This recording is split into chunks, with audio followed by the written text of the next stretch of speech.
इसी स्टॉक पर रहते हैं, बजाज हाउसिंग फाइनेंस। 3 दिन में आईपीओ इन्वेस्टर्स को टेक्निकली 135% रिटर्न्स। बजाज हाउसिंग का वैल्यूएशन निफ्टी की कई कंपनियों से ज़्यादा हो गया है। लिस्टिंग डिटेल और वैल्यूएशन पर बात करते हैं कंचन के साथ। कंचन, गुड आफ्टरनून। Good afternoon. जैसे कि हम देखें तो आज एक दमदार लिस्टिंग हमें बाजार के अंदर देखने को मिली है और 115% प्रीमियम पे ये जो स्टॉक है वो लिस्ट हो गया है और जो लिस्टिंग गेन है वो करीबन 135 से 140% का इन्वेस्टर्स ने कमा लिया है। अगर मार्केट कैप के लिहाज से बात करी जाए तो ये हो गया है करीबन 1.30 लाख करोड़ का, यानी कि काफ़ी सारी कंपनीज ऐसी है जो अब बजाज हाउसिंग फाइनेंस के नीचे आ गई है। अगर वैल्यूएशन के इस टाइम पे पर्टिकुलरली बात करें तो जब ये शेयर 150 रुपये पे था तो इसका जो पी था वो था करीबन 6.84 के मल्टीपल पे, और जब यहाँ पे हमें बायर सर्किट देखने को मिला और जो शेयर का भाव है वो करीबन हो गया 165 रुपये, तो इसका जो पी है वो उस टाइम पे ट्रेड कर रहा था 7.52 के मल्टीपल पे। साथ ही साथ जो बजाज हाउसिंग फाइनेंस है वो हमारे देश के, हमारे मार्केट की 75th सबसे बड़ी कंपनी बन गई है, जैसे कि आप स्क्रीन पे देख भी रहे हैं।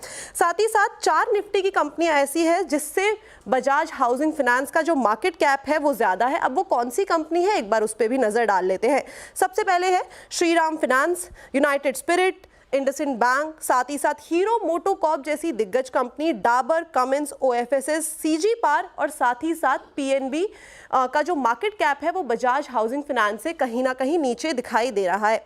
अगर कंपनी के फिनेंशियल्स की बात करी जाए तो फिस्कल ईयर 25 के Q1 में अगर एनएनपीए और जीएनपीए की तरफ नजर डाली जाए तो बजाज हाउसिंग फाइनेंस का था करीबन 0.11 एनएनपीए और जो जीएनपी है वो है 0.28%। एलआईसी का eight the same time GNP हमें देखने को मिला था 3.29% और एनएनपीए था 1.68%। पीएनबी हाउसिंग 1.35% और यहाँ पे हमें देखने को मिला था 0.92%।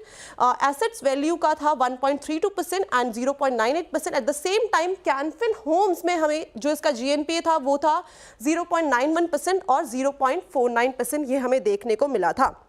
अभी अगर इसके हम दूसरे फाइनेंशियल्स की बात करें जैसे कि आरओए, इसका जो आरओए है वो है इस टाइम पे करीबन 2.30% और जो इसका एनआईएम है वो है 3.92%। एलआईसी का एट द सेम टाइम अगर हम कंपेयर करके देखें तो 2.8, पीएनबी का 3.7, एसेट वैल्यू का 12.8। At the same time Canfin का जो है वो है 3.6। आरओए की बात करी जाए तो 2.30%, 1.81%, पीएनबी हाउसिंग का 2.38%, एसेट वैल्यू का 7.73% और कैनफिन होम्स का यहाँ पे है 2.17%। तो ये इसके वैल्यूएशंस थे जो हमें देखने को मिले। साथ ही साथ कंपनी का इस टाइम पे प्राइस टू बुक वैल्यू देखें तो इस टाइम पे अनुमान लगाया जा रहा है कि जो बजाज हाउसिंग फाइनेंस का है वो है 6.4 के मल्टीपल पे, एलआईसी हाउसिंग 1.78 के मल्टीपल पे, पीएनबी हाउसिंग 1.64 के मल्टीपल पे, एसेट वैल्यू 4.20 के मल्टीपल पे। एट द सेम टाइम जो कैनफिन होम्स है वो ट्रेड, उसका जो प्राइस टू बुक वैल्यू है वो है 2.58